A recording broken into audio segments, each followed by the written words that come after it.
Hey, what is up guys? It's Brennan here, and today we're going to be talking about how I recently got approved for the Chase Ink Business Unlimited card despite being over Chase's 524 rule. How did I do it, and what are the steps that you can take to get approved for the Chase Ink Business Unlimited credit card, or really any kind of Chase business card that you're looking at applying for despite even being over the 524 rule, which is 5 recent credit accounts in the last 24 months. And typically Chase will deny you, but how did I actually get approved? Again, what are the steps and tips I have for getting approved for a business credit card when you're already over that 524 rule? So what does that look like? That's what we're breaking down here in today's video. And of course, if you do want to get the Chase Ink Business Unlimited, they actually right now do have a new card member offer, which is why I recently applied for this card, because of this new limited time offer. Again, referral links will be down in the video description. And without further ado, let's go ahead and dive into things. Now, of course, as you may see or may be aware of, that Chase recently promoted their new Ink Unlimited offer with the limited time offer back up to $900 in cashback, or it also is redeemable for Chase Ultimate Rewards points is how it is granted to your account. Now, traditionally, this is just $750 in cashback or 75,000 UR or Ultimate Rewards points, but right now they do have the elevated offer, which is a reason to apply. Now, the way that I actually got approved for the card, I'm going to be walking through step by step my current 524 status, as well as how I actually went through the application and what it could be best for you to get approved for potentially this new card member offer as well, which is a very good incentive as to why I also chose to apply for the card at this time, despite even being over 524, because I figured, hey, maybe I can try the steps I'm going to outline in this video and maybe it'll work. So just as proof so that you know, I did get approved, yes. So now typically, and this is the fashion of Chase, is whenever you apply for any other credit cards and they don't give you an instant approval, they're going to say, hey, thanks for applying for, the Chase Ink Business Unlimited credit card application. We'll be in touch soon.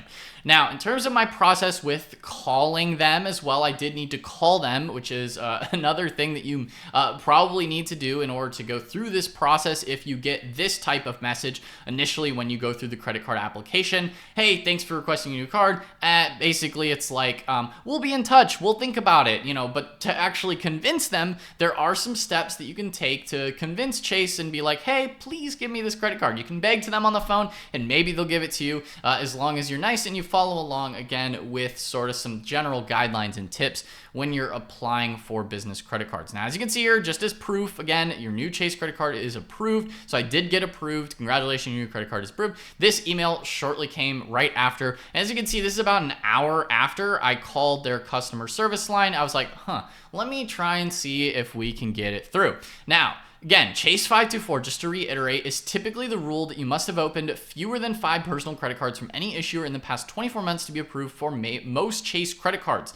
As you may or may not know, I recently tried to apply for the Chase Sapphire Preferred card and was promptly denied. So, take with that what you will, but even personal credit cards from Chase, I have been denied from, but for some reason, I'm approved for the business credit card, which I'll explain in a moment.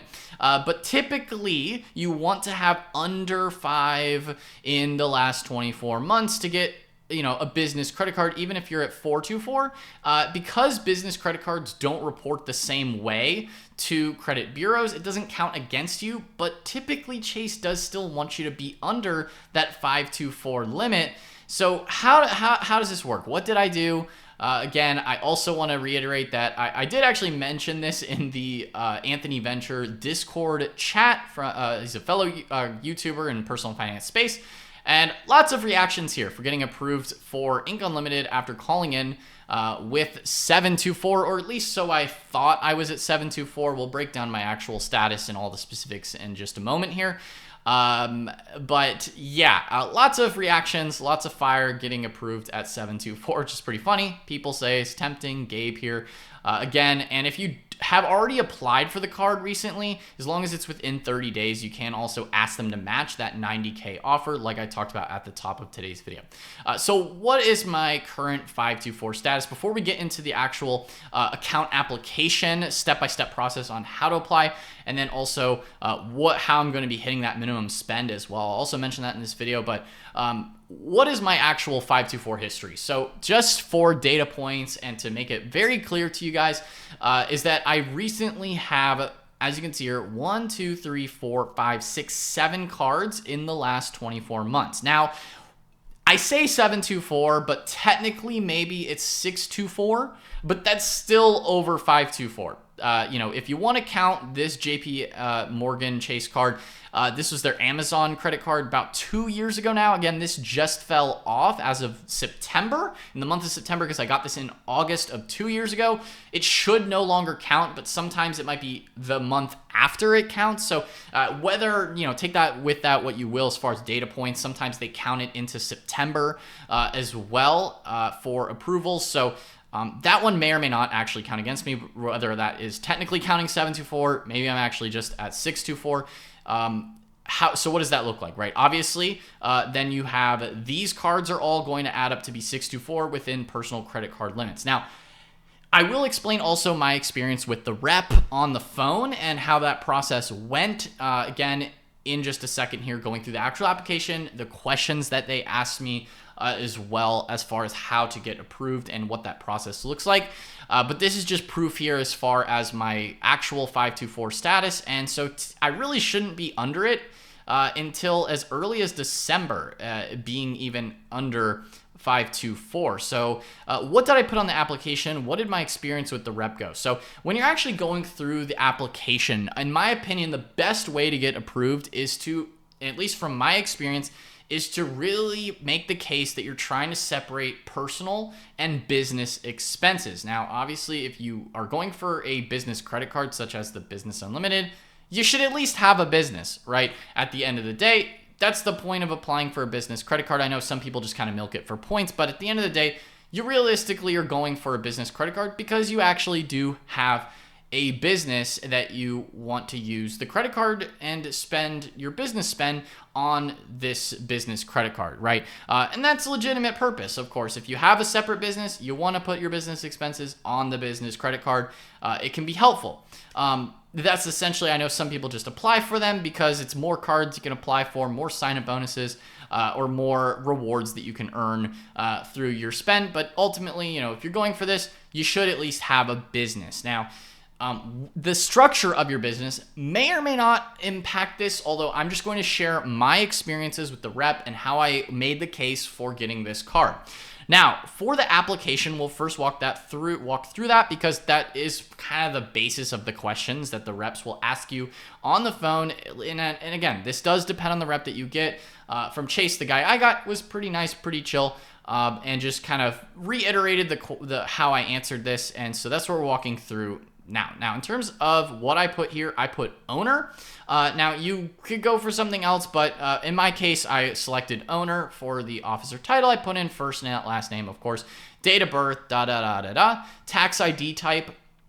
Now, this here, I put in Social Security because these cards are still, backed by your personal credit in a way. So you do still need to put your personal information. Later, as you can see later in the application, there will be more business specific information as well. But this top area here is all about like more personal information. So you're going to be entering your personal details, and then the business details come second because they do still utilize part of your personal credit report as a way to get you through for your business credit, because business credit is separate and reports to the Dun & Bradstreet separate credit agency. But do just keep in mind the way that this process works, again, because it is still a personal guarantee on these cards. So once you've selected and entered your personal information, then they do ask for total gross annual income. Now, if you have a W-2 job and maybe a side hustle or something else that you do on the side, or maybe you are just a pure full-blown business owner, enter in your total income, your total annual income, right? So that's going to be including everything that you make. That includes the business, that includes your W-2 job, or anything like that. Now, in terms of the juicy details that you're probably watching this video for, how did I go about the business structure? So the business structure, from what I did is I actually selected limited liability company. Now, you do need to actually file with your state to get an LLC for your business. Now, I know a lot of people who apply for business credit cards just apply under sole proprietorship because maybe you haven't set up an LLC or a nonprofit or partnership or corporation. If you're any of these others, feel free to select those. I'm just explaining what I did. But a lot of people select sole proprietorship. Now, the funny thing is, and the interesting case is that, a lot of limited liability companies are just a single member LLC. So as long as you have filed for an LLC, again, this is completely separate from your tax structure. This is your legal business structure. When you actually go to file your taxes, a lot of people, essentially the IRS treats the sole proprietorship the same as a limited liability company if you are selecting things as a single member LLC. If you're a single member LLC, essentially it's just a pass-through entity and it's treated the same when it comes to taxes. However, when it comes to Chase and when it comes to solidifying your business as a legitimate business, which can help in your application, selecting a limited liability company and trying to create some level of separation, in my opinion, I think will only help your application because it goes to show that you are a legitimate business and you are trying to separate those personal and business expenses. I think that's the best case that you can make to the agent on the phone. And then you put in, of course, your business legal name, the business name on the card. This should be blah, blah, blah, blah, blah, LLC. And another thing that comes with having that legal business structure is they can actually verify your business through the business registries, looking you up on, your state's registrar for businesses. So they can verify that you are a legitimate business. And I think that will only help your case. Now, in terms of other data points from what my experience was and sharing that as well, of course, now I selected no. Number of employees was just me, so I entered 0 here.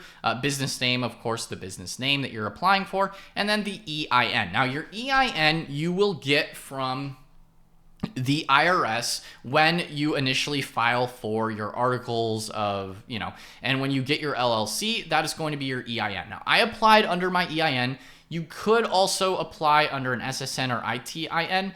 I applied under EIN. Whether or not that part of it makes a big difference, I'm not so sure whether that part of it makes a difference. I do just think that they look at the business structure to verify you, and I think that can only help your case.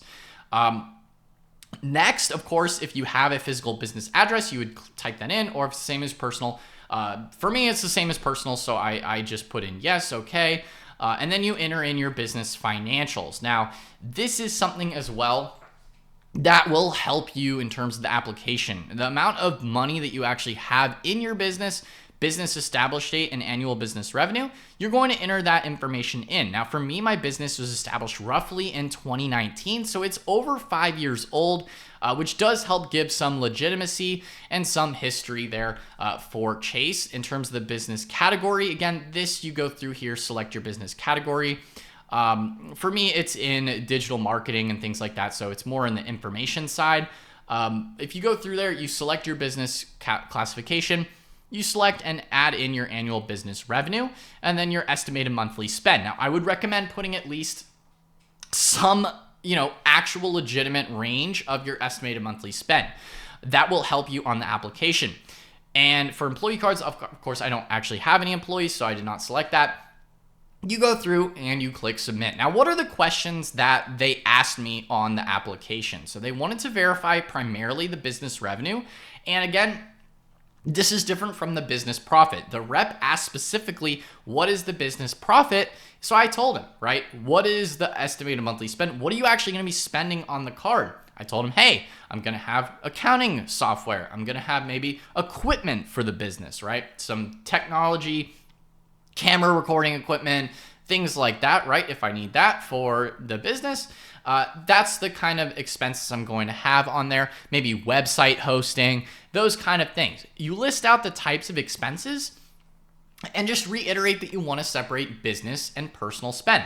Now, one of these sort of gotcha type questions that I did actually receive is, well, hey, what do you actually need this credit for? Why are you applying for another credit card when you've recently gotten approved and have 4 recent credit cards in the last, year? So I said, well, I'm just trying to maximize cash back, and I gave him a very honest answer. that, that question did kind of throw me as a curveball. But at the end of the day, it technically maybe in a way, now I'm just saying from my experience, maybe it's kind of like a 4 credit cards in the last 12 months. Instead of 524, maybe he's going with 412 or something like that. I don't know exactly if that's maybe some of their criteria that they use. I have only 4 cards instead of 5 in the last 12 months.